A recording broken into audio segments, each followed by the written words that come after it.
iniciando a gravação. Bem, pessoal, boa noite a todos, todas e todos. Dia 4 de maio de 2026. Hoje, o Papo de Segunda tem o privilégio de estar recebendo aqui Hugo Fagundes. Hugo Fagundes, para quem não conhece, é, antes de mais nada, militante de saúde mental. E, circunstancialmente, vem nos últimos muitos anos ocupando o cargo de superintendente ou supervisor, eu nunca sei, da saúde mental na cidade do Rio de Janeiro. Depois ele vai se apresentar melhor. É também psiquiatra, né? E um militante da reforma psiquiátrica. O Hugo hoje vai nos trazer um painel sobre a saúde mental no Rio, tendo como foco de debate o crescimento na cidade de São Paulo de internação de crianças de 5 a 10 anos. Eu vou repetir para aquele que não escutou, achou que escutou errado, né? Nosso foco central hoje é o crescimento do número de internações no estado de São Paulo de crianças de 5 a 10 anos. Eu deixo aqui no ar uma pergunta que certamente não tem resposta, né? Mas que eu faço questão de deixar. Como em 2026 existe alguma ciência, algo que permita internação psiquiátrica de crianças de 5 a 10 anos? Fora aquelas situações absolutamente excepcionais, mas que se transformam em algo regular, cotidiano, com os números assustadores de São Paulo. Hugo, é contigo mesmo. Bom, boa noite a todos, boa noite, boa tarde, bom dia, né? Porque assim, é a possibilidade desse diálogo acontecer em qualquer momento, né? Acho que é muito interessante, e eu agradeço muito, Paulo, a oportunidade de apresentar um pouco a lógica de trabalho da equipe da Superintendência de Saúde Mental da Secretaria de Saúde. É uma equipe grande, esse é um trabalho coletivo, é um trabalho que vem sendo construído em muitas mãos, mas que tem como fundamento a mudança do modelo de atenção. Aí estou tentando ver se consigo colocar aqui uma tela para. Só estou com dificuldade de fazer ela passear. Mas a ideia é de efetivamente poder. Só um instantinho. Hugo, você vai fazer ela passear no seu PowerPoint. Sim, fui pedir ajuda aqui, eu não consegui, está aparecendo uma tente rolar e aplicar Zoom. É uma dificuldade de data de nascimento antiga, que a gente não tem muita familiaridade com certas tecnologias novas, né? Enfim.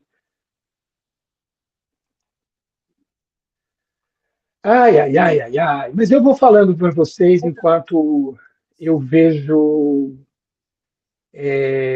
como resolver isso aqui. Estou apanhando para poder fazer. Eu repito para você, é na tela onde está o arquivo original, Hugo. Ah, na tela que está o arquivo original, entendi. Você vai rolar ela. Ok, tá. Na medida que você... Já achei. Então tá ótimo.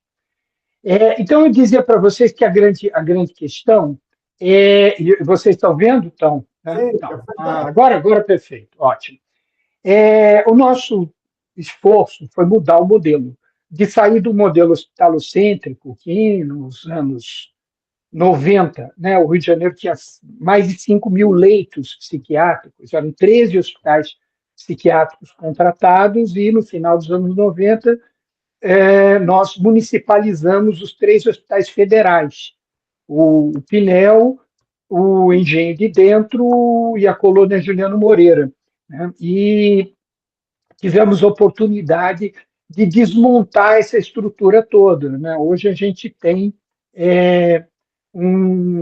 uma porção de recursos bastante interessantes que dá para a gente conversar. Aqui essa tela fala um pouco do número de atendimentos de saúde mental na atenção primária, né? Isso é mês a mês, é uma discussão, isso é um relatório anual de gestão, enfim, uma discussão daquele momento, mas fundamentalmente é importante perceber que a saúde mental está entre os 5 problemas ou condições de saúde mais atendidas na atenção primária. Isso aqui é um registro de atendimentos por ansiedade e estresse na rede de urgência e emergência.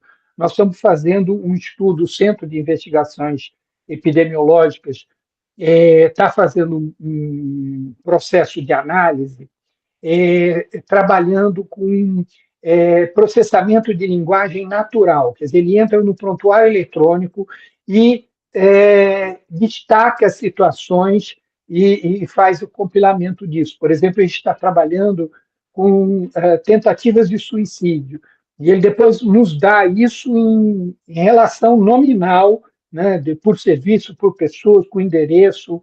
Isso está sendo de grande valia para organizar a assistência. Nós trabalhamos, então, com esses eixos, né? O acompanhamento longitudinal de pessoas com transtornos mentais graves e persistentes. Nós trabalhamos articulados com a atenção primária, com a rede de urgência e emergência, a gente segura a atenção à crise, temos um papel importante, fazemos um trabalho de reinserção produtiva dos nossos usuários, e é isso tanto pelo trabalho quanto pela cultura, a arte, o direito à cidade.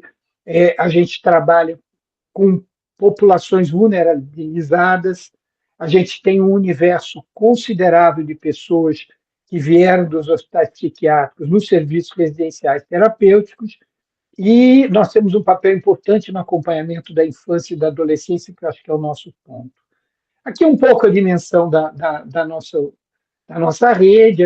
Nós temos hoje no Rio 239 unidades de atenção primária, 132 unidades e multi, 15 equipes de consultório na rua, 4 centros de convivência, 15 equipes de deambulatório, depois a gente pode conversar o que é isso, 19 CAPs tipo 3, 11 CAPs infanto-juvenis, desses, três deles, nós temos 10 CAPs para álcool e drogas, sendo 7, tipo 3. Tipo 3 significa funcionar 24 horas, 7 dias na semana. Então, eles estão abertos, nunca fecham. Essa rede oferece 185 leitos de acolhimento noturno. E nós temos as portas de emergência junto da rede de urgência e emergência. Então, uma pessoa que se sinta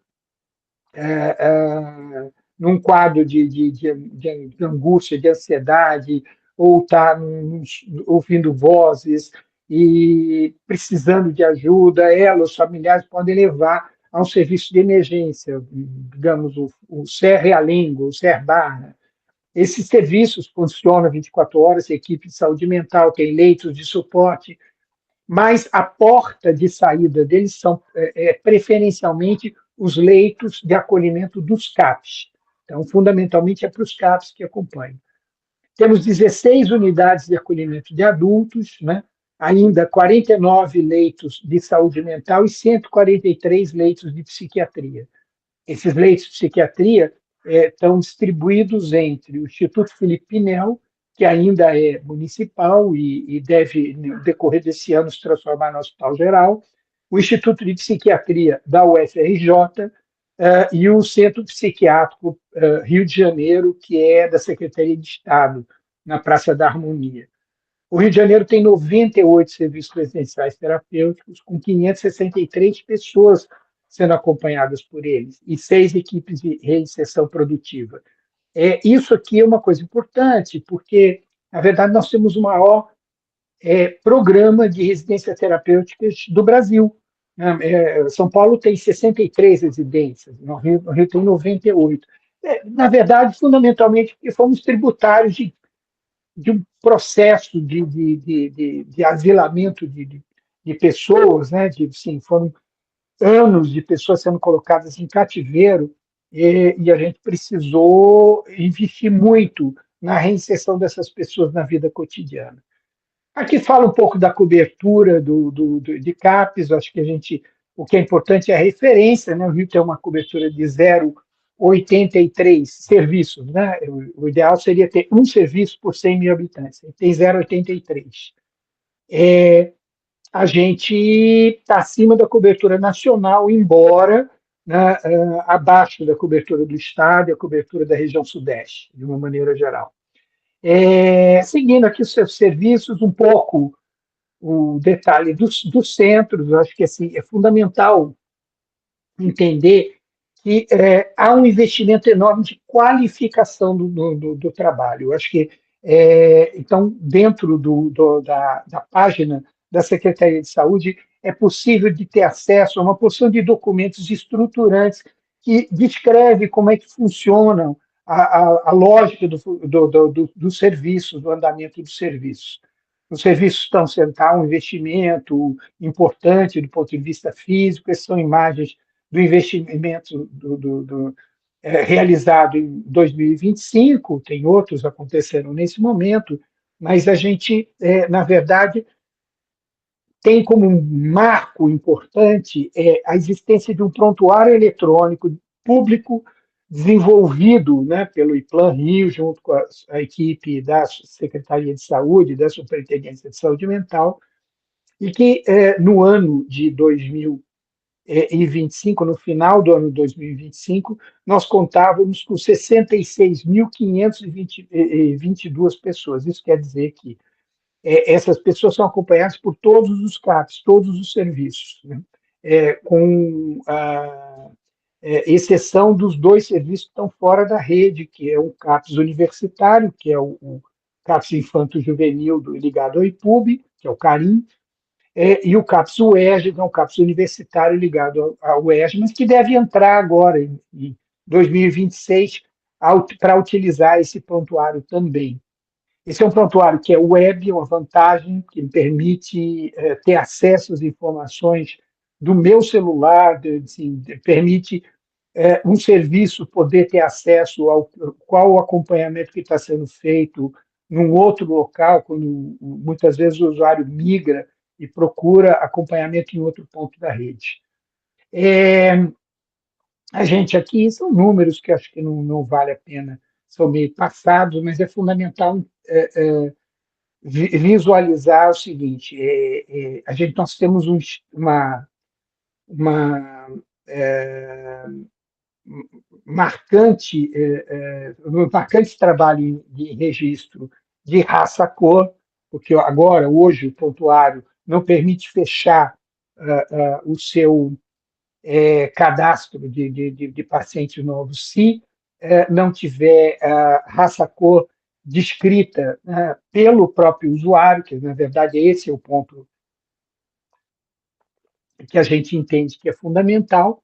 Tem uma distribuição na verdade, são fundamentalmente homens em idade produtiva, né, a sua maioria precisando de suporte. Eu acho que aqui tem um desenho por diagnóstico e que mostra que, efetivamente, os quadros psicóticos ainda são a maioria da nossa rede, né? Maior do que os quadros que são diagnosticados como pessoas com transtornos decorrentes do uso de álcool e drogas. Veja, isso não quer dizer que esses 3.280 pessoas que estão registradas aqui no prontuário sejam aqueles que têm problemas com álcool e drogas. Isso quer dizer que as pessoas que tiveram o diagnóstico principal registrado, né, a maioria registrou o diagnóstico principal de psicose, ou de esquizofrenia, ou de transtorno de humor. Então, mas muitos deles podem ter um diagnóstico associado de uso de substâncias. Aqui uma coisa dos indicadores dos contratos, eu acho que a gente não precisa, quero poupá-los dessa conversa, mas é bonito falar aqui dos serviços residenciais terapêuticos. Nós temos uma evolução, né, do número de moradores desses serviços. Hoje nós temos já uma queda, né, porque, na verdade, nós encerramos praticamente a participação, né, do processo de desinstitucionalização de grandes populações. Nesse momento, a gente tem um hospital psiquiátrico penal, Roberto Medeiros, lá no complexo de Jericinó, que está sendo desmontado, tem aí em torno de 30, parece 33 pessoas para serem incorporadas na rede do município, então logo tem o laudo de soltura, o alvará de soltura, que na verdade é uma ordem de desinternação. Eles ainda têm um trave legal para se resolver, mas todos eles nós conhecemos. E temos alguns ainda no hospital de tratamento psiquiátrico e custódia Henrique Roxo, que fica em Niterói. Alguns internos de Niterói lá estão. E a gente vem acompanhando, todos a gente sabe o nome, tem mais ou menos a perspectiva de quando vão sair, então vão entrar para esse universo dos serviços residenciais terapêuticos. Aí um pouco desse perfil, a idade média de 59,4, pelo índice Bartel, são pessoas com dependência leve, mas pela escala de Pfeffer, tem um déficit funcional grave e dependência funcional importante.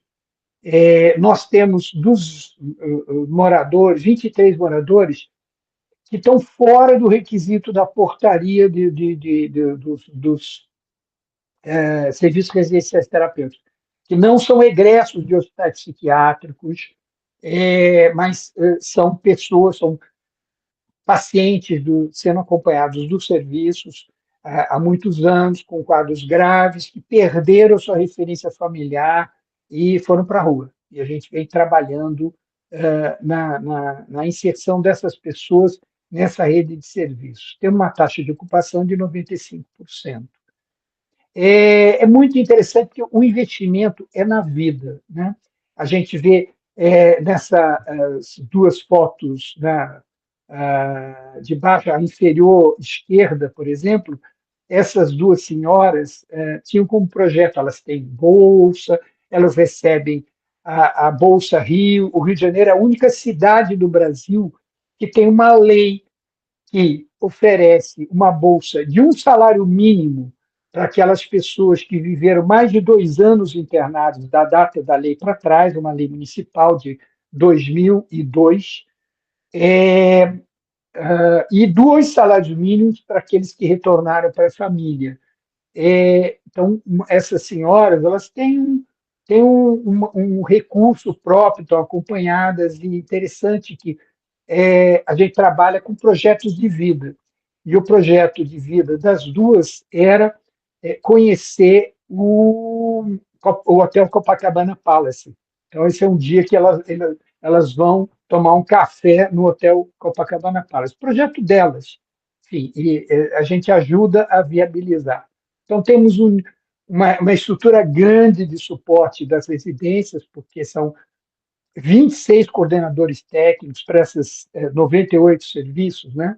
48 acompanhantes terapêuticos, 3 enfermeiros que dão suporte a 124 técnicos de enfermagem e 850 cuidadores, né? A gente tem uma série de problemas com essa força de trabalho, estamos investindo esse ano, é um ano de qualificação, de um novo processo de curso, de qualificação, de poder trabalhar efetivamente uma série de aspectos do cuidado dessas pessoas. as equipes do Programa de Atendimento Domiciliar, dos PAD, estão, de alguma maneira, cadastrando e se envolvendo mais diretamente com o acompanhamento dessas pessoas. O programa de saúde bucal priorizou, desde o ano passado, a colocação, elaboração e colocação de próteses dentárias, então temos um processo bastante interessante acompanhado nesse período. Está aqui, saúde bucal, né? Assim, sim, 40% dos moradores possuem indicação para a colocação de prótese dentária. E a gente efetivamente vem fazendo, colocamos em 32, sim, 14 no final do ano guardavam prótese, já andou, já foi, enfim. E a gente vem construindo com eles o andamento desse processo, que é de extrema importância. Isso, de fato, a gente percebe aqui pela alegria, a alegria da equipe, a alegria do usuário, de efetivamente poder se restituir do seu sorriso. É uma preocupação que a gente tem com relação a óbitos, sim, a gente vem comparando ano a ano, a gente vem as equipes de comissão de verificação de óbitos, que, de alguma maneira, estavam voltadas para acompanhar óbitos maternos, óbitos de crianças. A gente está começando a colocar dentro da rotina o acompanhamento de todos os óbitos dos serviços residenciais terapêuticos. É fundamental isso, porque isso representa a qualificação da assistência. Então, tem vários documentos técnicos, todos eles estão, se entrar na página da prefeitura, na saúde, dentro da saúde, achar saúde mental, vai achar documentos técnicos e todos eles na íntegra estão todos disponíveis. Da mesma maneira, na atenção primária, os planos de matriciamento, o acompanhamento, né, do suporte das equipes de atenção primária, que não é fácil. Não é fácil, sobretudo, porque muitas vezes a gente tem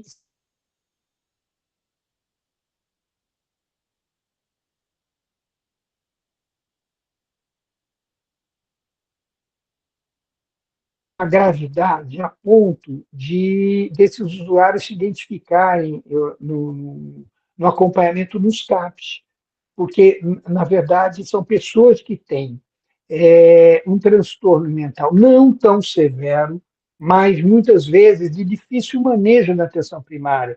Há uma demanda de atenção especializada. Então, ao invés de montar equipes multiprofissionais para responder à demanda da atenção especializada, nós começamos a trabalhar com todos aqueles casos que haviam sido colocados dentro do sistema de regulação, que é o SISREG, pedindo assistência psiquiátrica ou de saúde mental, que aí pega psicologia, pega terapia ocupacional, enfim, assistência social. A gente vem trabalhando esses casos junto com as equipes. Então, são equipes que, ao invés de terem um local para serem acompanhados, elas vão no local onde moram as pessoas, vão ao local onde se fez a solicitação do acompanhamento. E a perspectiva é, fundamentalmente, poder responder à demanda de atenção especializada com uma articulação de cuidado que aponte muito mais para a promoção de saúde mental. E a gente vem construindo, com crianças principalmente, estratégias extremamente interessantes. Essa foto que vocês estão vendo aí é um encontro de profissionais desses deambulatórios, tem sido uma experiência muito interessante.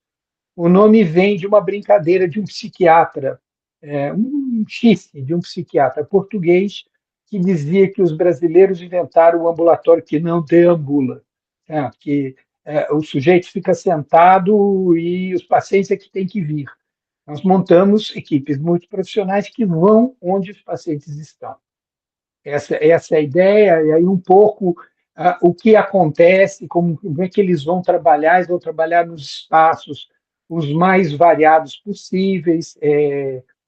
Poucos de nós, sei lá, ouvimos falar sei lá, da escola de samba do grupo D, talvez, sei lá, o Grilo de Bangu, né?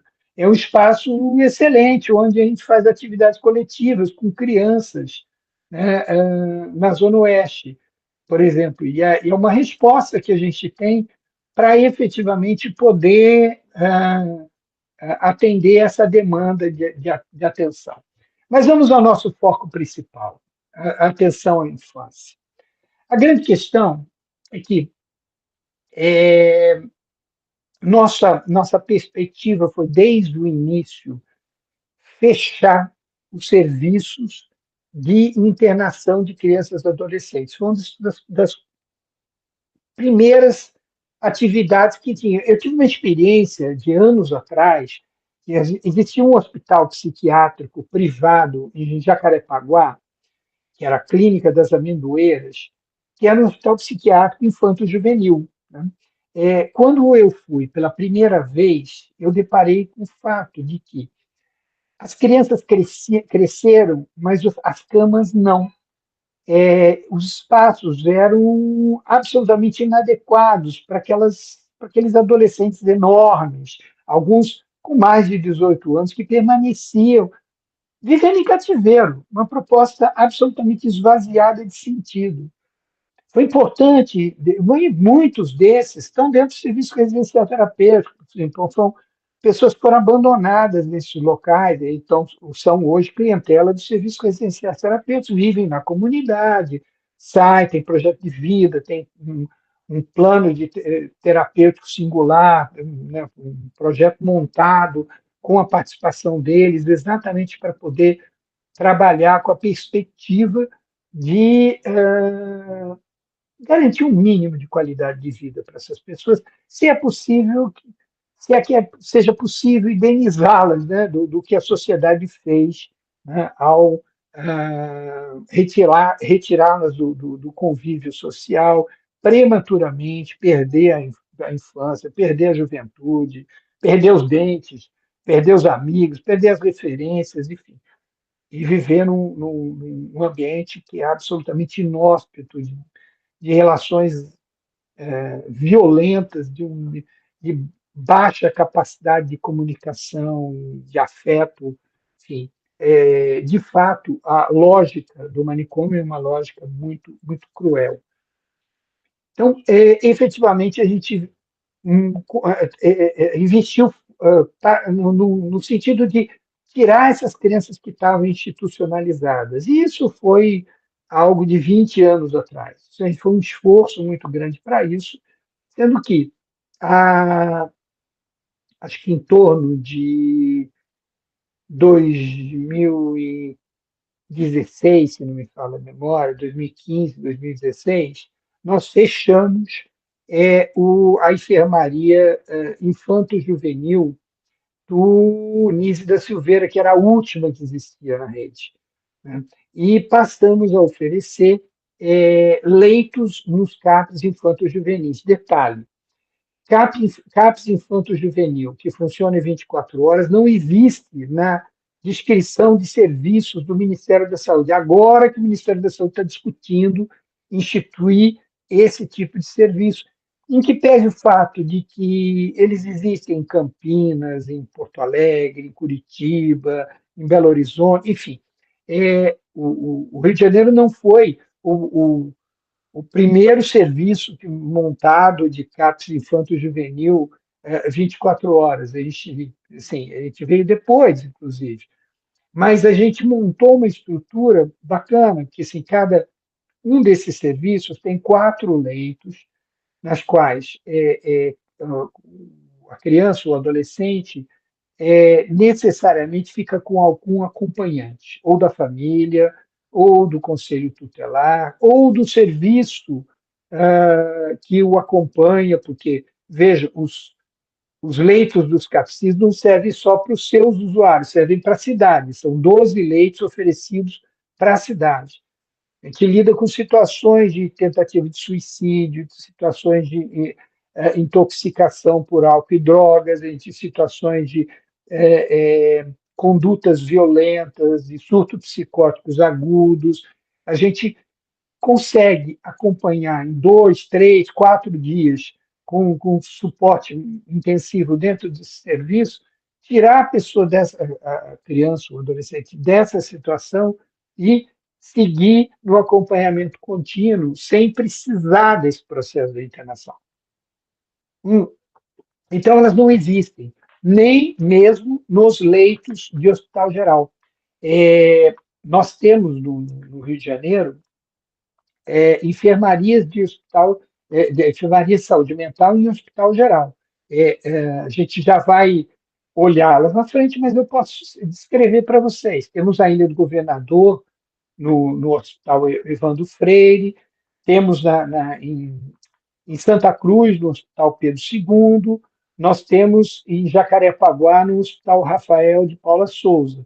Além disso, 2 serviços universitários oferecem leitos em hospital geral, o Hospital Pedro Ernesto e o Hospital Clementino Fraga Filho.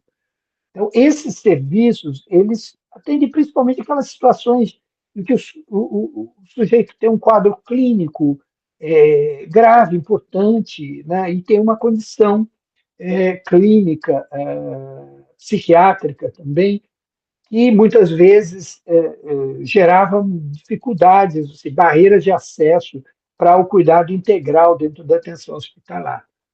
Mas não só para isso, né? Não unicamente para isso, mas fundamentalmente para isso. São poucos leitos, esses leitos são prioritariamente oferecidos para esse tipo de perfil, para esse tipo de recorte.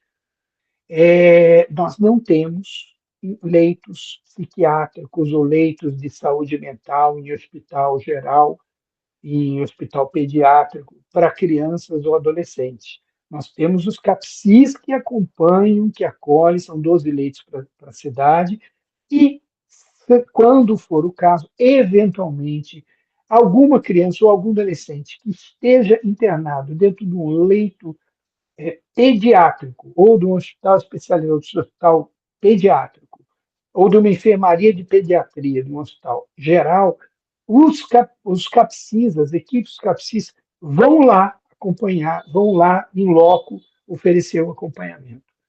A gente vem investindo muito na discussão, na qualificação da detecção, da melhor capacidade técnica de avaliação em relação aos transtornos do espectro do autismo. Isso virou uma coqueluche, né?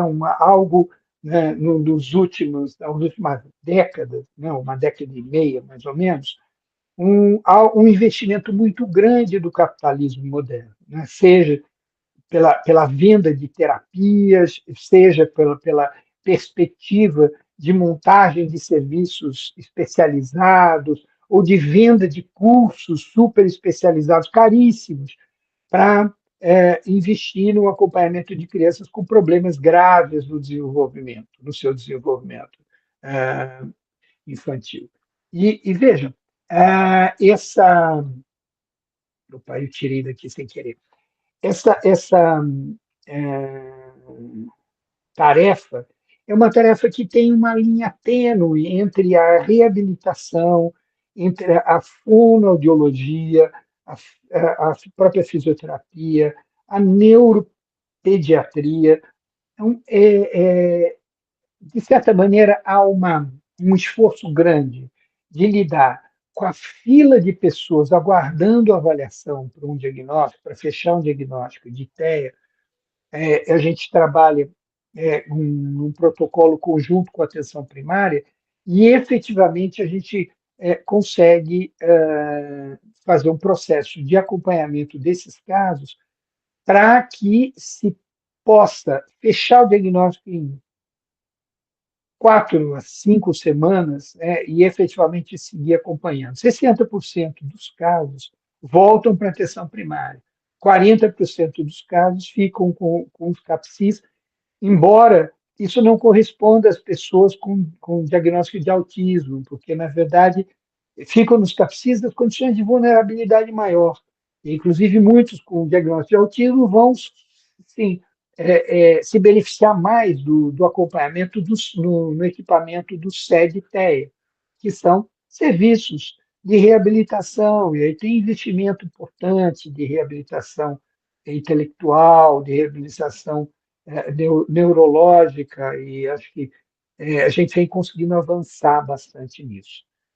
Outro ponto fundamental na discussão das infâncias é poder discutir as infâncias, porque de um tempo para cá há um interesse enorme da patologização das infâncias. Então, não existe mais a criança ah, que é muito ativa, aquela criança levada, né, do passado, ela hoje tem um transtorno do déficit de atenção e hiperatividade, ou tem um transtorno de comportamento opositor desafiador.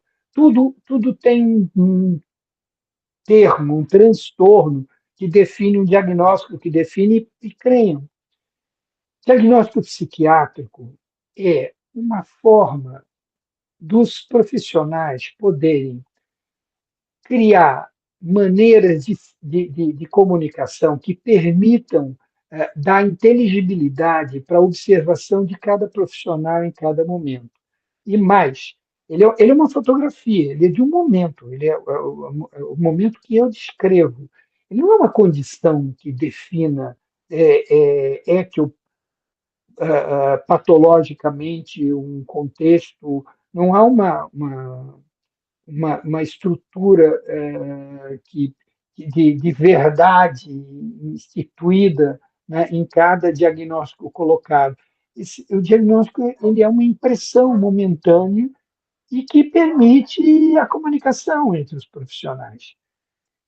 Então, é muito difícil lidar com uma sociedade na qual a estigmatização da infância e da juventude está tão disseminada num processo no qual os pais, os professores, as pessoas comuns, o senso comum, é, são todos bombardeados por uma série de discursos da existência de transtornos, que são entidades per si terríveis, que assolam as nossas infâncias, que, de alguma maneira, criam condições de risco para os nossos jovens, nossos meninos e meninas.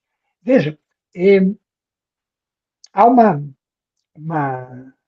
lógica muito pouco discutida, que são as condições concretas da vida dessas pessoas. É fundamentalmente a, a elaboração, a compreensão de todos os aspectos que estão envolvidos na determinação daquele comportamento ou daquela relação. Eu cumprimento o estudo um pouco das relações familiares, né, do tom da família, do tom discursivo da família, da organização de vida, das condições materiais concretas daquela família, da comunidade, de onde ela vive, das condições de moradia, né, das condições de escola, de suporte que aquela criança tem. É um estudo muito aprofundado das condições de uma criança para efetivamente poder descrever quais são os aspectos que a gente precisa apoiar no desenvolvimento infantil, quais são as necessidades específicas dessa criança. Não raro a gente pega situações que são apontadas como crianças problemas, extremamente violentas, que têm várias passagens por vários serviços de emergência, agrediu profissionais, enfim. E a gente vai observar fazer uma escuta mais próxima, tem ali uma criança, tem ali um adolescente vulnerável que não tem recursos de linguagem para poder expressar o seu conteúdo, a sua experiência interna, que precisam, de alguma maneira, elaborar circunstâncias na sua vida e que vão precisar de operadores de sentido, de pessoas que consigam fazer com que essa criança construa a sua própria história e entenda a sua vida. Isso só vai se dar em relações afetivas positivas, em relações que demarquem uma série de lógicas de comportamento da contratualidade que todos nós temos no nosso convívio social. Então, tem um processo de construção que é um processo de dar suporte para esse desenvolvimento, e isso é fundamental, é muito mais importante do que falar em diagnóstico. Então, nós realizamos um momento interessante, nós fizemos um evento muito importante aqui com essa figura incrível que, de alguma maneira, é uma assim, professora de pediatria da Unicamp, que puxa, né, há anos, puxa um movimento extremamente interessante chamado Despatologiza. Né? Guardem esse nome. É possível de localizar esse movimento Despatologiza tem várias postagens extremamente interessantes, discussões interessantes. Então, a professora Sônia Moisés, ela teve conosco, nós fizemos um grande evento no Teatro Carlos Gomes no ano passado, que, com esse tema, o que é possível aprender com as infâncias. E a gente vem trabalhando o tempo todo numa lógica de fóruns locais, que envolve escolas, a atenção, a assistência social, os operadores do direito, né, Ministério Público, Defensoria, todas as pessoas de um determinado território que estiverem interessados em construir um projeto de acompanhamento das crianças e dos adolescentes. A gente vem investindo bastante no trabalho de suporte de pares, no trabalho de efetivamente garantir ajuda mútua, apostando no protagonismo dos jovens. Acho que o melhor exemplo disso, o mais potente, é da Secretaria de Saúde, mas é da Superintendência da Atenção Primária, que é o REP da Saúde, que é a Rede de Adolescentes Promotores de Saúde, que é um trabalho incrível, né, que formou muita gente, que hoje em dia já são pessoas incorporadas à rede de saúde, se estruturaram a partir das bolsas do REP da Saúde, que são figuras extremamente importantes. A gente está apostando nisso para desenvolver isso. Nós temos suporte de pares nos CAPs, nós vamos desenvolver nos CAPCIS agora.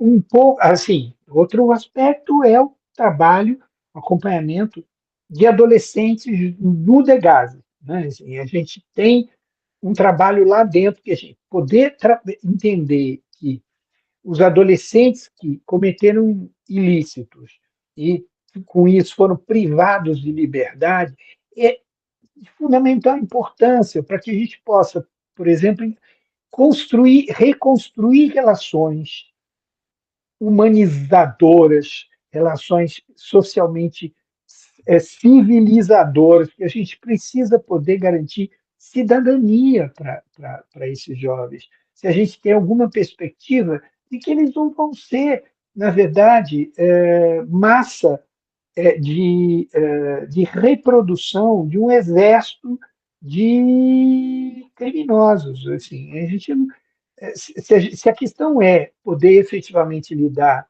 com a lógica das crianças que cometem delito, a gente precisa ter uma proximidade e construir um cuidado para com elas. Eu acho que esse é um ponto de fundamental importância.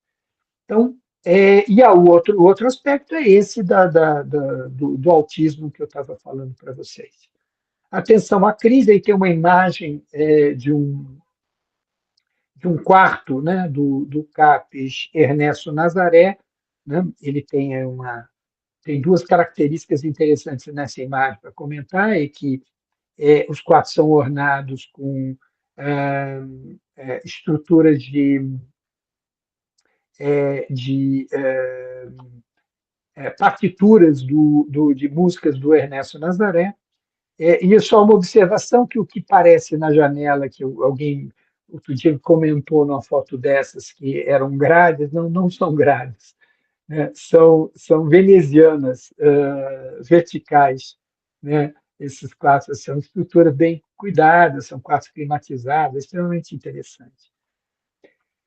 A rede de urgência e emergência, né? Então, assim, a atenção psiquiátrica, ela tem uma importância dentro da rede de urgência e emergência, mas fundamentalmente a maior parte dos casos que buscam o atendimento, a ajuda da saúde mental, são decorrentes da atenção primária. É esse que é o detalhe. A gente tem 28, quase 29% das UPAs e hospitais de emergência, mas fundamentalmente vem da atenção primária. Esse desenho, né, eu acho que o gráfico da direita aponta de forma mais clara, que apontando com o dedo, é, é muita falta de preparo tecnológico. É, Essa linha azul é a linha das internações psiquiátricas do município do Rio de Janeiro. Isso desde 2010, 2015, 2020 e 2025. Vai mostrando a redução. E a linha vermelha são os leitos de saúde mental nos hospitais gerais.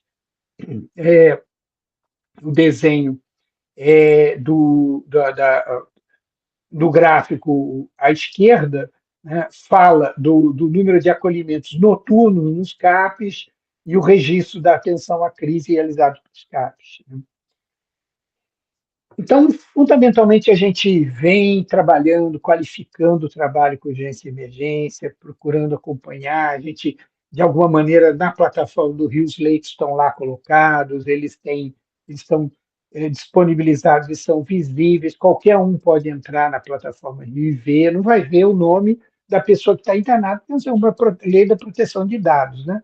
Mas é possível de saber onde tem leitos, quantos leitos existem, isso a tempo e a hora, qualquer momento, né? Entrar dentro do mesmo desenho, prefeitura, saúde, a saúde vai achar a, a, a plataforma SMS Rio. Prevenção ao suicídio, isso é um ponto de fundamental importância, principalmente entre os jovens. A gente tem como base, como norte, um trabalho magistral desenvolvido pelo professor Zé Manuel Bertolotti. Ele, no tempo que estava na equipe da saúde mental da OMS, realizou um estudo multicêntrico e muito bem elaborado, muito bem estruturado, que mostrou que 75% das pessoas que tentam suicídio, né, e não morrem, vão tentar suicídio novamente nos 30 dias subsequentes. Isso significa que é fundamental a gente ter a perspectiva de uma busca ativa desses casos, são mortes evitáveis, é fundamental que a gente possa se mobilizar, e esse número vem crescendo, mas vem crescendo também porque os registros melhoraram. Né? Também acho que são duas situações. Então, tem aí um pouco do fluxo, como é que a gente trabalha, enfim, dentro da rede. Eu acho que eu não queria me estender muito, já estou me estendendo muito. Chama a atenção o fato de que, pegando aqui, olhando a pirâmide etária, né, ao contrário de vários locais, né, do mundo, né, o número de tentativas de suicídio nessa faixa de 20 e 29, ele é extremamente elevado, e de adolescentes também, mas o número de tentativas de suicídio entre homens e mulheres é relativamente equivalente, coisa que ah, não é o que a gente encontra na literatura internacional, que, em geral, o número de tentativas de suicídio entre mulheres é maior e o número de suicídios entre os homens é maior. Então, efetivamente, a gente tem isso. A gente tem essa série histórica de registros semanais, isso vem daquela forma de pegar os registros nos prontuários, né, registros escritos, né, linguagem natural, dos prontuários nos hospitais de emergência, a gente vem acompanhando isso se transforma numa relação, e essa relação ela envolve a mobilização das equipes dos CAPs para acompanhar. Então, é todo um trabalho de articulação de cuidados. Aqui eu vou passar rápido, tem nome, não tem o menor sentido. Não, são nomes fictícios, estou me dando conta. Programa seguir em frente, que acho que é importante também. Oi, É o tá seguinte, bom? está chegando 9 horas e eu não queria Então, perder sua então presença vamos lá. nesse conversa. Perfeito. Perfeito, eu acho que a gente pode parar por aqui. Eu acho que a gente vai entrar, a conversa dos Eu tenho algumas do perguntas. seguir em frente é mais para a população de rua, que a gente pode ter num outro momento, centros de convivência, suporte de pares, a gente pode depois trabalhar isso mais à frente. Tá bem? Isso aqui é um convite para você para a primeira segunda-feira de junho. Né? Você está aqui de novo. Tá? Pode ser, pode ser. Eu ainda, com Sobre tanta antecedência, eu não posso ainda me comprometer com isso, mas vamos lá, Paulo, acho que a gente vai ter oportunidade de conversar. isso. Olha só, tinha Hum. algumas questões que eu queria te colocar. A Uhum. primeira delas é o seguinte: a saúde mental, neste momento, está em crise no mundo inteiro. Não existe nenhum país no mundo que esteja dando conta da demanda da saúde mental da sua população. E o que se observa é uma mudança de perfil muito grande entre aqueles que acorrem ou que demandam assistência de saúde mental. Está isso aqui no Rio, se a gente pegasse nos últimos 10 anos, como é que você tem observado tanto o crescimento da demanda e o perfil do demandante? Entendeu? O demandante, não só o usuário, Entendi. a família de usuário também. Eu diria, Paulo, que eu não tenho dados muito fidedignos que a gente possa apontar para essas evidências, mas é fato que a gente vive num mundo em transição, né? Nós temos um modelo de capitalismo que está exaurido, né? E a gente, assim, há sociedades que estão fundamentadas dentro de um individualismo possessivo, da ideia de posse, de acumulação de bens, está chegando num ponto onde não é possível mais sustentar o que se desenhava antigamente. Até mesmo as sociedades que conseguiram avançar no pós-guerra, na construção do welfare state, de poder oferecer garantias mínimas de suporte para a população, elas estão, de fato, vivenciando um processo de crise. Estou dizendo isso porque é evidente que isso produz efeitos na experiência de vida, na experiência social. Quer dizer, jovens lidando com um certo desalento, né, numa falta de perspectiva de conseguir chegar efetivamente a uma ideia de realização, de emprego, de construir uma carreira, construir uma qualidade de vida mínima para para o seu futuro. É impressionante poder pensar o número de jovens que decidem prematuramente acabar com a própria vida, num momento de maior energia vital, né, de um momento de desenvolvimento e crescimento mesmo. Então, acho que a gente vive isso. A gente, de fato, não tem hoje em dia o que tínhamos no tempo do Freud, de grandes quadros, de neuróticos, com questões de transtornos ou de quadros que apresentavam sintomas muito facilmente identificáveis, né, em relação à, à experiência da sociedade de então, né, das relações de costume, dos valores sociais.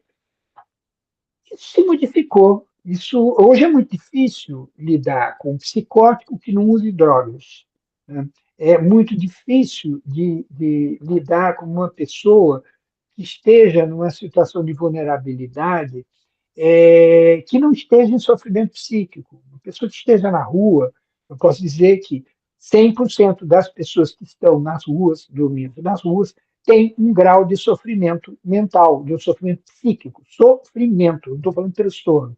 Né? Transtorno é uma forma que a gente, de alguma maneira, marca, né, para tentar descrever um pouco um grande mal-estar na nossa experiência social. Mas o capitalismo se reinventa e busca cada vez mais inventar novos diagnósticos, né? São as mesmas situações que são descritas de uma outra forma, com uma outra roupagem, para, de alguma maneira, vender novos medicamentos, novas terapias, novos processos de cuidado. É um mundo de grande transformação.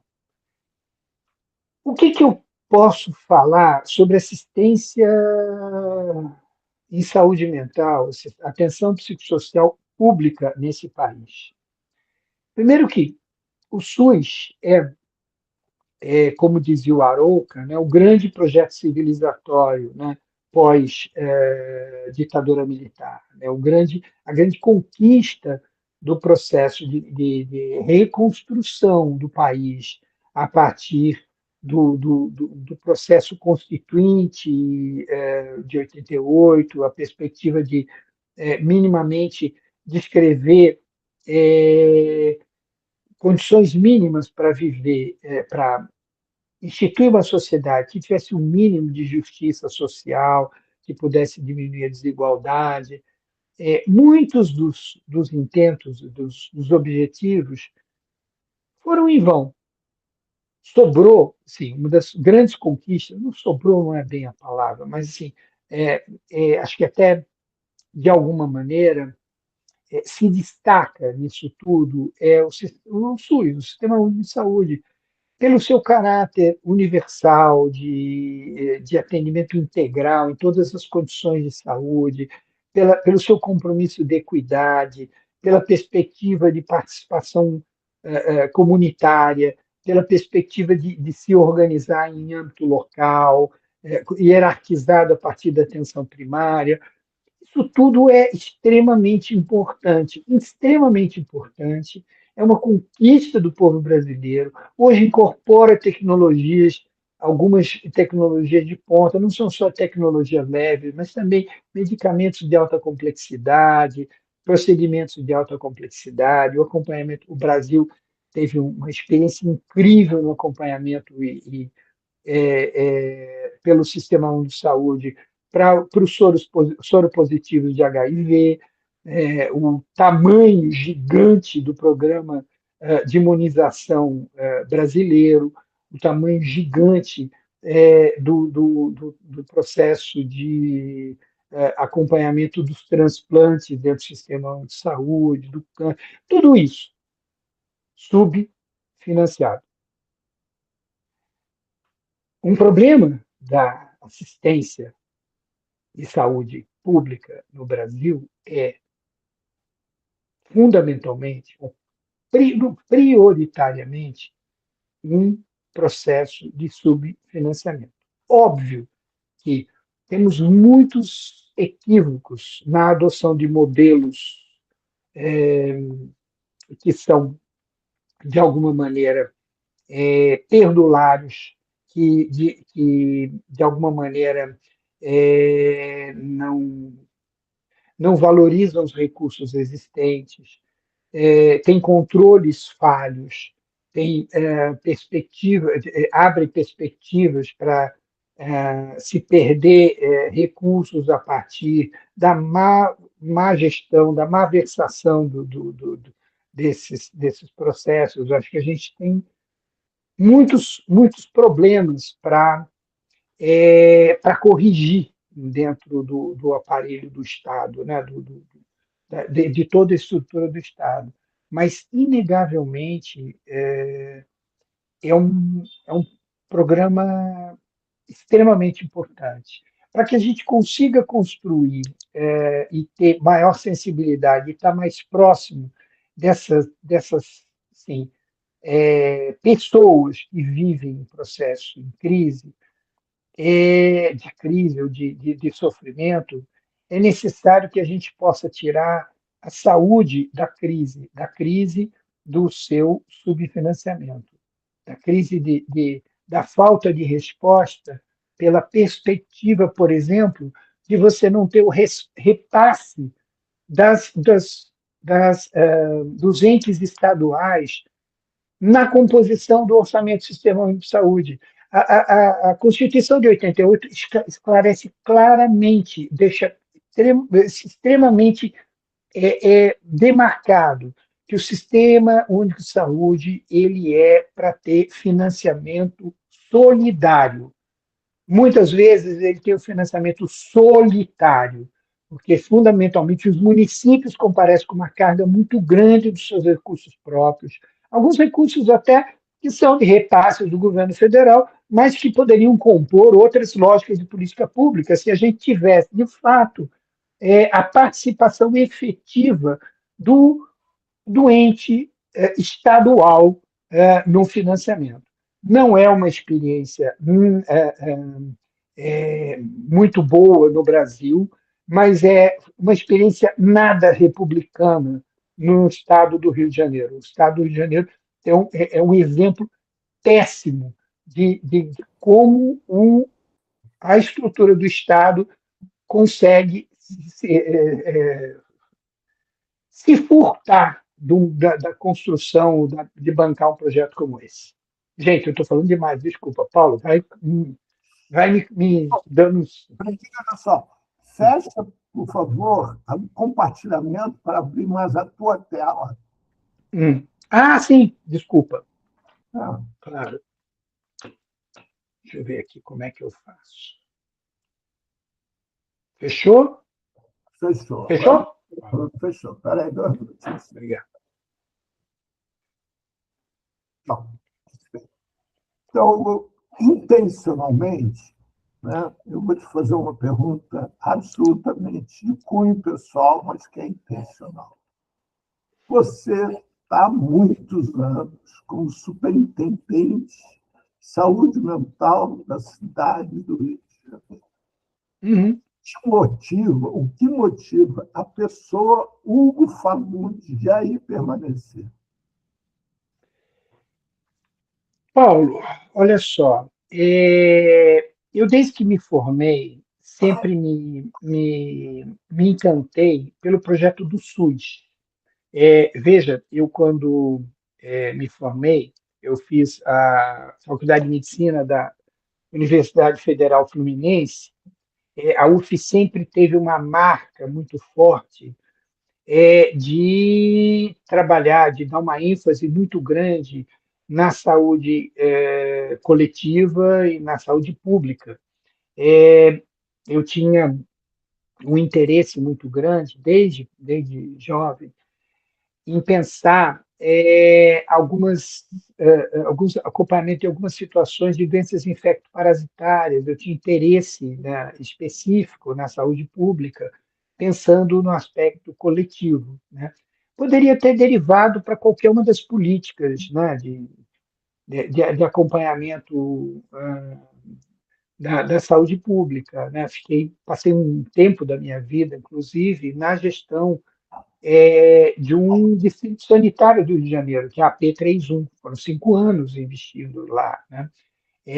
Onde aprendi muito. Eu acho, inclusive, acho que foi meu momento mais interessante do ponto de vista do aprendizado pessoal. Mas o que eu posso te dizer é o seguinte: desde a minha formação, eu tive contato, eu entrei em contato com a experiência do horror dos hospitais psiquiátricos, assim, o horror da vida daquela população cativa, né? Para que sempre eu digo, para quem quer conhecer um pouco o horror disso, eu nunca indico nenhum, se imaginar que indicar livros que descrevam a realidade dos hospitais, ou manicômios, conventos e prisões, ou mesmo o Holocausto Brasileiro, da ABEX, ou, enfim.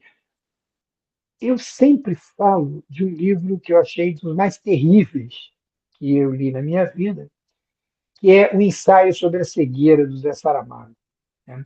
A experiência humana de colocar pessoas em cativeiro é absolutamente abjeta, é algo, né, abominável. E eu acho que, assim, desde o início, a ideia foi de tentar construir um sistema que a gente pudesse garantir um mínimo de dignidade para as pessoas. Acho que isso marcou meu compromisso com a saúde pública, né? Assim, acho que eu venho de uma experiência de militância estudantil, de todo um projeto de tentar construir alguma lógica um pouco menos cruel, né, do que a desigualdade que a gente vive na nossa experiência social, mas a ideia era fundamentalmente contribuir de alguma forma com isso. E aí, de fato, é encantador estar trabalhando cada dia, cada momento, com uma perspectiva diferente, porque a gente, o tempo todo, eu lido, e aí já vou encerrar, dizendo o seguinte: eu aprendi que a gente nunca pode considerar que o nosso trabalho está bom. Viu? Que nunca a gente pode achar que assim, aquilo que a gente fez, que ótimo, achamos um dispositivo que é incrível. Não, ele tem que sempre estar sendo colocado em questão, e a gente tem que o tempo todo estar pensando, discutindo, apontando, enfim. Vou te dar uma última experiência até pessoal, Paulo. Você fez um comentário para mim uma vez da sua impressão no espaço de recepção dos familiares no Instituto Felipe Nel. Mas aquilo é um horror, como é que se fica? Não tem ambiente, não tem, enfim. Isso foi de uma. Porque, na verdade, o que aconteceu? Com tanta perspectiva de estar trabalhando em serviços extra-hospitalares, o serviço hospitalar que sobrou, ficou. E a gente, de alguma maneira, negligenciou esse tipo de cuidado. Quem puder, quem for hoje, né, no Instituto Fluminense, já vê a estrutura da recepção sendo foi completamente refeita, o ambiente é outro, o desenho é outro, a lógica é outra, e há um esforço muito. O hospital agora está todo climatizado, enfim, todo informatizado, né? Não é porque ele vai se transformar em outra coisa, ele vai deixar de ser hospital psiquiátrico, o projeto era fechar, ou fazer qualquer coisa, menos manter aquela estrutura, que a gente poderia seguir mantendo aquelas condições daquela forma. Mas a gente vai se conformando no dia a dia, vai tentando olhar para o outro lado, não olha para ali, enfim. E é importante descobrir coisas. E com isso, assumir mudanças, assumir compromissos de transformação. Então, assim, Hugo, depois de Hum, tantos anos trabalhando na saúde mental, aí, de repente, imagina você que você está sentado numa praça pública, num banco, de repente senta um jovem do teu lado e você descobre que ele está iniciando o trabalho na saúde mental, está começando a residência na saúde mental. Não sabe nem que sentou do teu lado. Para ele, sentou do lado de alguém qualquer. Né? uhum, uhum. O que o Hugo ia falar para ele?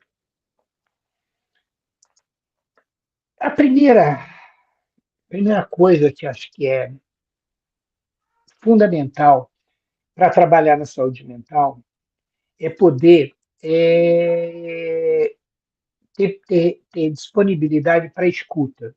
E não é uma escuta qualquer, é uma escuta um pouco mais atenta, com a perspectiva de é, olhar para aquela pessoa, entendendo que é uma pessoa que está vivendo um momento de sofrimento. Mesmo que ela esteja agitada, agressiva, aquele comportamento expressa algo do sofrimento, e o sofrimento precisa ser, de alguma maneira, olhado com cuidado pelas pessoas que são os operadores da saúde, sabe? Os robôs, né? A lógica da inteligência artificial, de todo o domínio técnico que a gente possa desenvolver, pode nos auxiliar a construir, sei lá, veículos com precisão maior, com menor dano ao meio ambiente, com, enfim, mais silenciosos, mais limpos, mas não vai construir nunca a possibilidade de compreender a dimensão da experiência humana, do sofrimento humano. Então, a primeira coisa é a pessoa ter um mínimo de sensibilidade e de empatia. A segunda coisa é suspenda aquelas verdades que você tem, que são verdades para você. Né? Suspenda os seus valores. Pergunte para o outro sobre os valores dele. E comece a operar, comece a trabalhar e pensar nele a partir da construção de mundo que ele tem. Eu acho que é a primeira coisa. Se a pessoa começar a acreditar no, sei lá, no CID-11, no DSM-5, enfim, esse mundo está perdido. A gente vive em torno de uma míria de sintomas que implicam na oferta de medicamentos ou de é, programas estruturados. São 10 sessões, é meio assim, 10 passos para você alcançar o seu bem-estar. Não, 5 lições para que você, de alguma maneira, não se estresse e tenha isso, alcance o mindfulness. Esse tipo de lógica, esse tipo de arapuca do capitalismo, ele está o tempo todo na frente do jovem. Então, é importante dizer para o jovem, preste atenção nisso, não caia nesse engodo. Acho que esse é o ponto. Para terminar, Paulo Freire construiu um verbo chamado esperançar. Você deve conhecê-lo bastante. Né? Bonito. Assim, para quem não conhece, esperançar do Paulo Freire, ele partia do princípio que a esperança é um movimento muito passivo, em que você espera que aconteça alguma coisa que você deseja. Já esperançar, não. Esperançar é partir para a ação, para construir algo, um mundo que você deseja coletivamente, junto com o outro. Qual é teu esperançar? Olha, eu estou concluindo, digamos assim, uma etapa na vida que é de construção de um pedaço do serviço público, né, do Sistema Único de Saúde na minha área, né? E é, acho que uma coisa que me alegra muito é ter contribuído para construir uma geração de pessoas críticas, bem melhores que eu, nossa, enfim, muito mais preparadas, com uma visão super aguçada dos processos e com sacações incríveis, enfim, que de alguma maneira estão aprendendo a lidar com o manejo do processo político, enfim. Isso é uma coisa do legado pessoal, do esforço pessoal, né? O maior legado que a gente tem é de tentar construir jovens. Eu tenho dois filhos que o mais importante para mim foi construir neles uma visão de justiça, de respeito ao outro, de lutar pela vida, de construir caminhos, mas construir caminhos sem se perder no canto da sereia, né, assim, do mercado, dos grandes atrativos que esse processo doido de um mundo do individualismo nos convoca. Acho que esse é um ponto extremamente importante. E do ponto de vista geral, mas é difícil, é difícil poder dizer que a gente tem alguma, alguma perspectiva idealizada de sociedade, porque isso que a gente construiu ao longo da vida foi se desmanchando, né, no ar, né, porque era sólido, como dizia o Marx, né? Acho que a gente pode dizer que, efetivamente, as pessoas que acreditam numa, numa evolução positiva das coisas estão muito mal informadas, né? E aquelas que acreditam que na evolução negativa das pessoas estão deprimidas e não saem do lugar, né? Eu acho que assim, melhor definição mesmo é ser um realista esperançoso, né? Eu acho que é um pouco esse o caminho, né? Em relação à experiência de vida, né?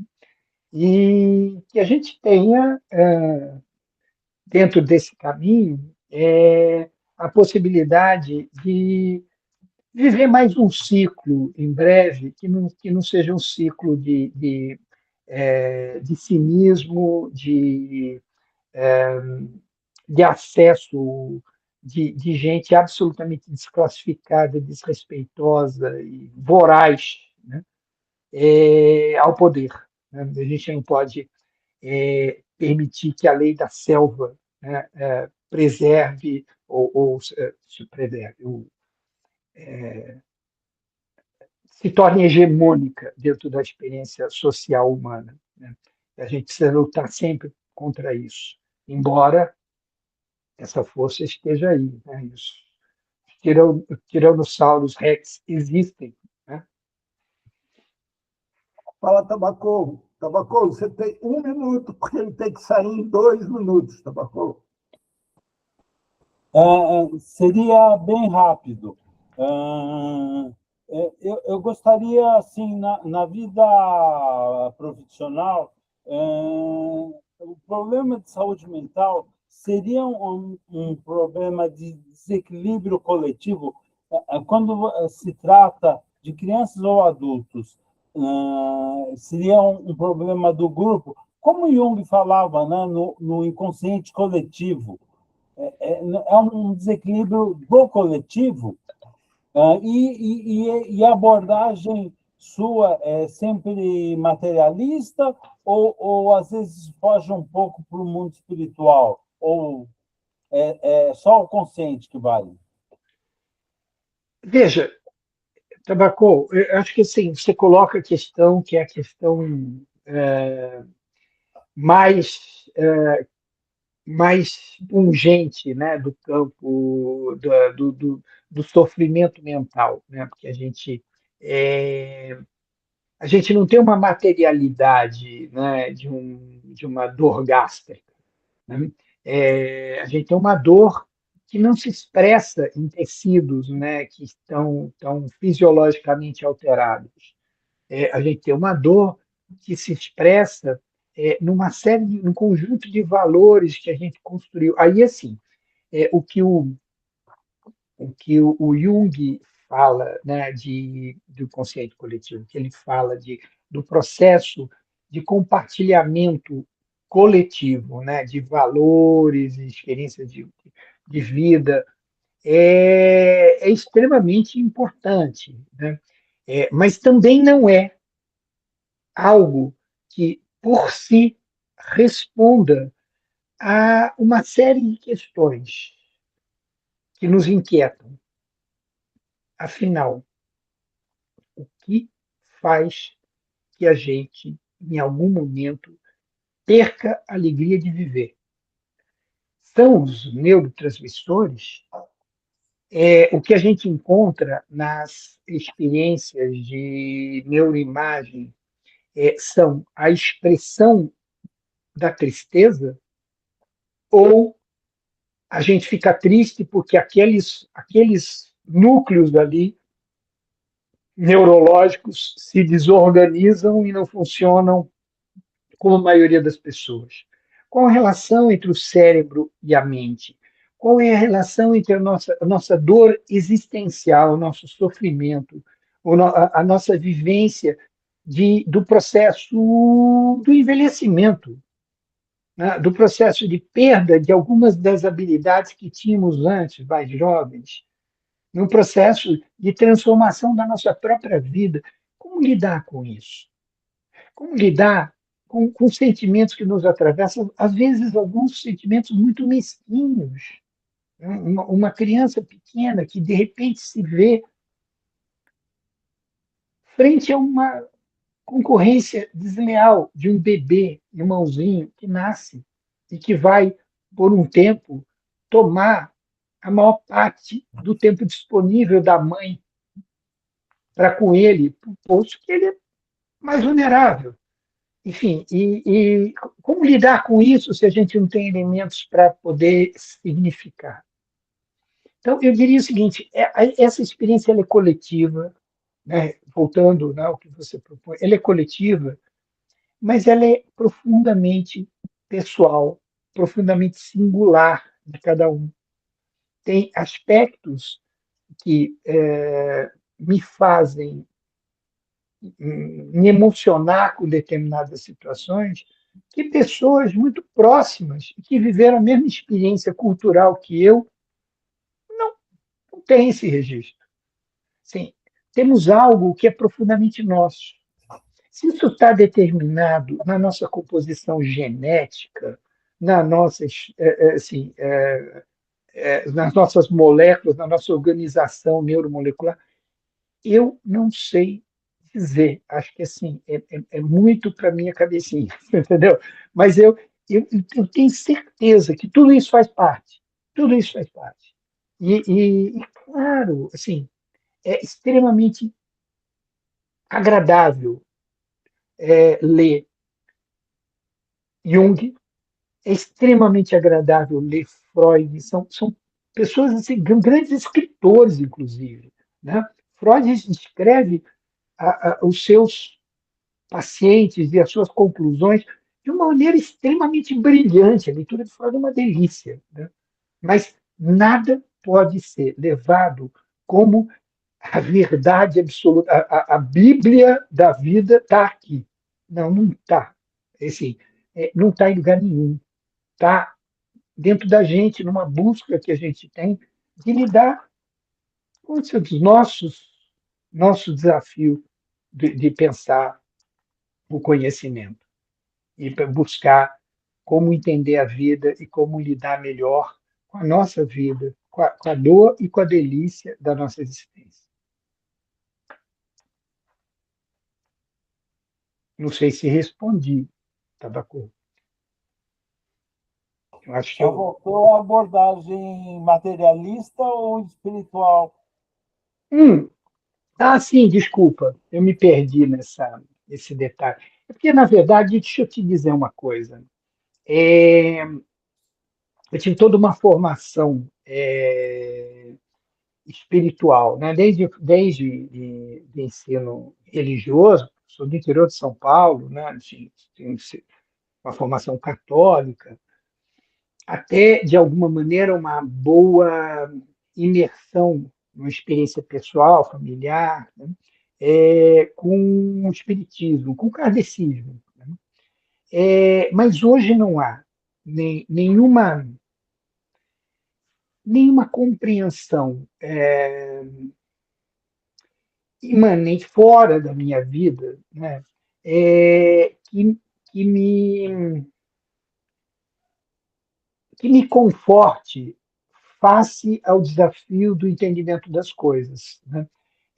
Eu procuro trabalhar com as coisas que eu consigo compreender. Então, eu consigo trabalhar buscando até valores intangíveis das pessoas e elementos simbólicos para construir algo que tem uma materialidade na nossa vida aqui.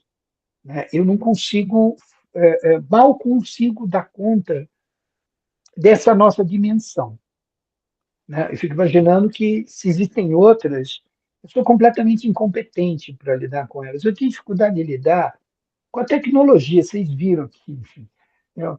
Então, acho que esse é um cenário, né, que eu acho que é para além da minha capacidade de lidar. Mas eu acho extremamente importante e ouvir, e me interesso muito, né, pelas pessoas e pelos valores e pelas experiências religiosas ou espirituais do convívio humano. Eu acho tudo muito interessante. Acho interessante a Bíblia, acho interessante o Talmud, acho interessante as religiões de matriz africana, acho interessante o budismo, o islamismo, eu acho tudo muito interessante. E acho que é muito interessante pensar como as pessoas se relacionam com esses universos simbólicos. Mas eu teria, né, muita dificuldade de eleger um para mim. Né? Talvez um pouco de tudo. Enfim. Hugo, eu estou Hum, preocupado com a sua hora que você tinha falado que tinha que sim, sair. sim. E Estou no aí, meu, tô no meu 5 minutos de tolerância. super gostoso, mas, rapaz, Eu, ó, super obrigado por tudo. Vou gravar com muito carinho tudo isso. Depois te mando o link dessa nossa conversa de hoje. E fico te esperando na primeira segunda-feira de junho. bom, eu que te agradeço o convite, agradeço as perguntas, enfim. Vou estar sempre à disposição para o diálogo. Não sei se tenho na mesma, ah, na mesma rotina, né, que você propõe, mas nós vou me esforçar para tornar isso viável. Tá bom? Forte abraço, Hugo. Um abraço a todos aí, boa noite. Obrigado pelo convite. Tchau. Pessoal, a gente continua e aí fica aberto a questões que vocês tragam, a reflexões de cada um de vocês. Alguém tem alguma questão?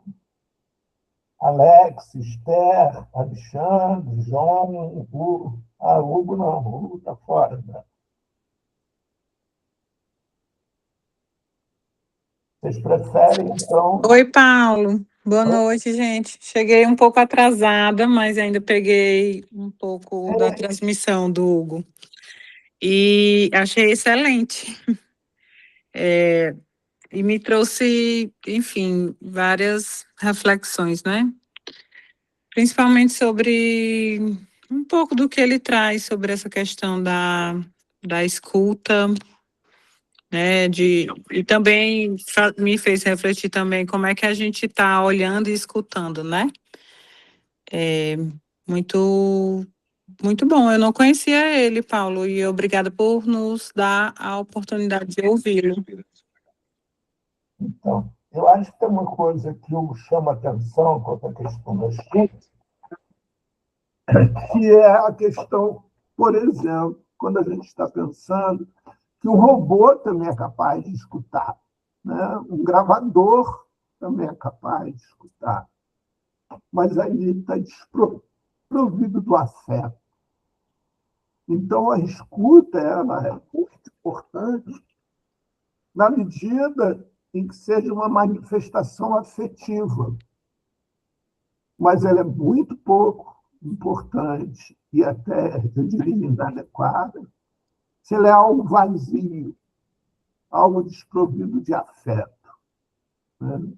Em que você, na realidade, ele está cumprindo uma função ou está cumprindo uma tarefa do seu trabalho, mas não está ali presente, de fato, acolhendo aquela pessoa que está sentada ou que está interagindo com você naquele momento, né?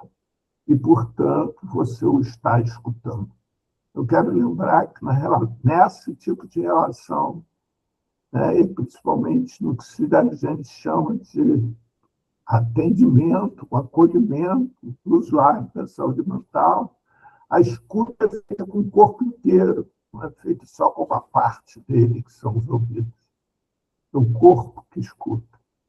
É você que recebe o outro e escuta o que ele está te falando, a emoção com que ele está se exprimindo, e etc.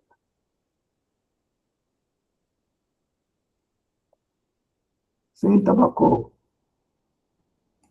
Então, eu estava pensando, eu até gostaria de ter perguntado para o doutor Hugo, da influência da tecnologia justamente na saúde mental, porque o aumento da conexão e mesmo assim a tendência as pessoas se viciarem nas redes sociais, por exemplo, é uma novidade na saúde mental.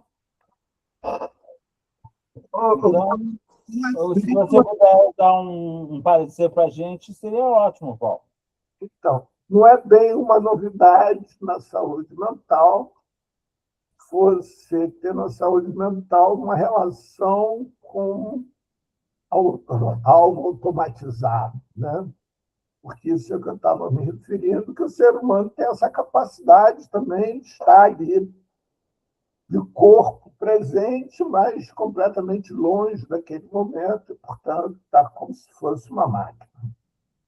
A questão está o seguinte, porque quando você vai procurar um processo psicoterapeuta, terapeuta é aquele que coloca à disposição do outro, se coloca à disposição de contribuir com que o outro realize os seus desejos. E psico é alma, em grego, né? Então, psicoterapeuta é aquele que vai se colocar à disposição do outro para que o outro realize os desejos da sua alma, do seu ser, e não do seu raciocínio. Daí, você conversar com a inteligência artificial, por exemplo, você pode adquirir uma compreensão sobre a sua vida, que não te levará a entrar em contato com a sua alma, muito pelo contrário, com o seu desejo, né? Não te levará a se manter num nível absolutamente superficial sobre você mesmo, e, a partir desse nível superficial, chegar a conclusões que você adquire elas em qualquer lugar. A diferença está em você saber que tem uma mão para te acompanhar naquele caminhar e que nessa mão vai te fazer, te encorajar de você enfrentar situações que sozinho você tem medo. São as situações que compõem a tua alma, que compõem o teu ser desconhecido, que Freud chamava de inconsciente, né? Então, eu diria, usando a metodologia cubana, que o segredo da vida não está na compreensão o segredo da vida está na vivência da vida. Você poder viver a sua vida. Daí você tem que saber que tipo de vida que você quer viver para poder desenvolver uma habilidade que te facilite viver aquela vida. Por exemplo, se eu vou trabalhar com computadores, eu preciso desenvolver um tipo de habilidade. Se eu vou priorizar a paternidade, eu preciso de outra habilidade completamente diferente. São distintas. Então, se eu vou trabalhar com computadores como uma ferramenta que vai me intermediar a possibilidade de estabelecer, de realizar um desejo coletivo, por exemplo, eu tenho que ter a capacidade de estabelecer contato efetivo com esse desejo coletivo. Alexandre, por favor, fecha teu microfone. E aí eu preciso estar em contato com a minha alma, estar em contato com aquele meu pulsar, para eu poder encontrar o pulsar alheio e ali pulsarmos juntos e descobrirmos qual é o nosso desejo coletivo e o que é possível de ser feito. São coisas distintas. Só mais um instantinho, Tabacou, para não ficar uma conversa individual. Mais alguém está querendo colocar alguma coisa além de Tabacou? Esther? João? Diga lá. Boa noite, gente. Sou eu, Adriana, que eu estou com aparelho novo. Então, assim, eu fiquei, né, por conta desse tema abordado das crianças, eu fiquei muito, assim, preocupada com o acolhimento, né, com a escuta que as mães dessas crianças estão tendo nesse momento, né, porque eu não trabalho em CAPSI, eu trabalho em CAPSI 3 em residência terapêutica. E eu me deparo muito com as mães falando, né? Eu tinha uma mãe conversando comigo, o filho dela está com 25 anos, ela falou que era 25 anos que ela não vivia, porque ela não tinha apoio, o esposo foi embora, né? Que falou que não estava preparado para ter um filho doente, que ele não se programou para isso e foi embora, deixou ela doente, ela com o filho, né? E ela falando que hoje que ela está com questão de saúde, que ela não pode, que ela não está conseguindo cuidar. Né? E o maior medo dela era morrer e não ter onde o filho dela ficar, porque ela não tinha, que no mundo era só ela e o filho dela. E eu, enquanto mãe, naquele momento, né? Eu sou diarista, eu passando, né, pelo CAPS para poder tirar xerox de umas notas fiscais, e conversei com essa mãe. Aquilo ali me tomou de uma forma, eu me olhar quanto mãe, ver a aflição daquela mãe, que eu fiquei pensando, gente, a gente tem que expandir esse cuidado com a família, com as mães, porque é muito doloroso, é muito complicado, né? Uma pessoa não está com a saúde boa, está cuidando do filho, um autista muito grave, né? De agredir mesmo, e ele é um rapaz de 25 anos, mas ele tem 2 metros, né? E ela é bem baixinha, ela me mostrando, ela branquinha, toda roxa, sabe? Ela falando, eu não tenho com quem contar, eu estou muito preocupada com meu filho, o que vai ser dele?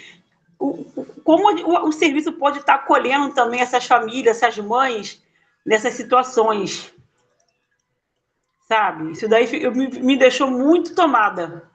Você tem toda a razão, né? Porque, assim, não é à toa que a nossa sociedade capitalista ela cria ídolos, deuses, né? De tal maneira que essas pessoas incorporem as satisfações e seja atribuído a elas a solução, e não à própria sociedade, né? Então, a partir daí, nós, né, que convivemos com neurodivergentes, nós ficamos sempre sozinhos e isolados, porque parece que somos nós os culpados e os responsáveis por esses neurodivergentes existirem. Ninguém para pensar que sociedade é essa que, em 2026, continua internando, e agora internando crianças de 5 a 10 anos. Então, o que é isso? Né? E aí você tem toda a razão quando a gente começa a expandir esse pensamento, como se você largasse uma pedra dentro d'água e vai formando aqueles círculos concêntricos, né, que vão crescendo. E aí, como é que faz com as pessoas responsáveis por essas pessoas? Como é que faz primeiro com eles próprios? Será que é justo condenar uma pessoa que nasceu com autismo morrer da mesma forma que nasceu? Será que é justo ter como decorrência uma mulher que não consiga viver porque tem um filho, né, que nasceu neurodivergente? E aí, será que é justo? Será que você vai crescendo? Né? Só que nossa sociedade não pensa nisso. A sociedade pensa no caminho oposto, que é isolar. Né? É pegar essas pessoas e isolar e tentar esquecer que ela existe. E aí nós fazemos um velho rito, né? Que é ir uma vez por semana ou um consultório terapêutico, psiquiátrico, ou né, um culto, para ir fazer toda a nossa penitência e voltar depois para a semana seguinte para cumprir exatamente o mesmo modelo de vida. Então, enquanto que as pessoas não entenderem, né, que quando larga-se uma pedra dentro d'água, aqueles círculos concêntricos eles vão crescendo, e acabam atingindo todo o lago, nós não vamos mudar. É necessário que todos que estão no lago se entendam, se conscientizem para poderem minorar o efeito da pedra que caiu dentro do lago. Fala, Alex. Ô Paulo, a necessidade que a gente tem de encontrar uma resposta, né? E vem a questão da religião, vem a questão da filosofia, vem Uhum. e eu pensando esses dias a questão da inteligência artificial. Quando surgiu o livro, e tu mesmo trouxe de Aristóteles, né, da escola peripatética e tal, que Uhum. o livro já foi um desafio, né? Porque o livro ia transformar o mundo. E Sim. vem a inteligência artificial que também vai transformar o mundo. Mas a questão está em como cada um de nós faz o uso. E, obviamente, que tem pessoas que vai fazer um uso que a gente vai dizer que é doentio, que acaba sendo um vício. Mas o que tem é o quê? Ah, antes do livro, veio a fala. Veio a fala, veio a escuta, veio uma necessidade humana.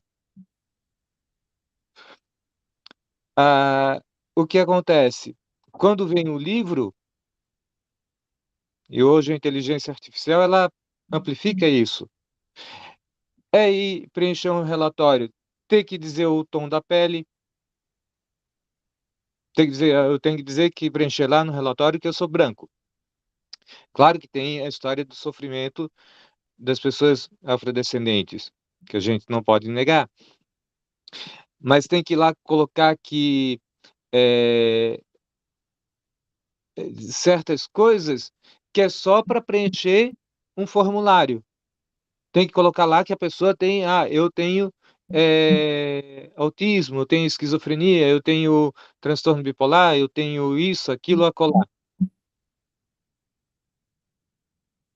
E escutar o que a pessoa tem, o que está se passando, não se escuta. A gente aí tem todo um sistema para ser preenchido, para ser formatado, e quem a pessoa não é ouvido. E não ouvindo a pessoa como única, não há acolhimento, não há compreensão da pessoa. Não há, e aí fica difícil esse tratamento. Porque os sistemas profissionais, eles são obrigados e são treinados para seguir um fluxo, seguir um sistema. O próprio sistema não funciona. Exatamente. Olha só, pessoal, Alexandre, essa sua pergunta, na realidade, é uma reflexão muito legal, mas muito ampla. E aí eu convido a todos os presentes e aqueles que vão nos assistir durante a semana a estarmos aqui segunda-feira que vem, tendo como desafio do Alexandre a aba da segunda-feira que vem, com essa reflexão, para que a gente se desdobre, pensando, refletindo, trocando exatamente o que significa isso que a Alexandre acabou de colocar. Né? Que sistema é esse que nós criamos, que somos excluídos por ele? O que é que nós fazemos conosco mesmo quando estamos criando um planeta que é absolutamente inadequado para nós mesmos? Quem somos nós? Segunda-feira a gente continua. Fechado? Até lá, pessoal. Até segunda-feira que vem. Forte abraço para todos. Amanhã, tá? Espero que o nosso vídeo esteja lá na web, lá no nosso canal do YouTube. Falou? Um abraço, Alex. Valeu, boa noite. Boa noite, até a próxima. Até segunda que vem.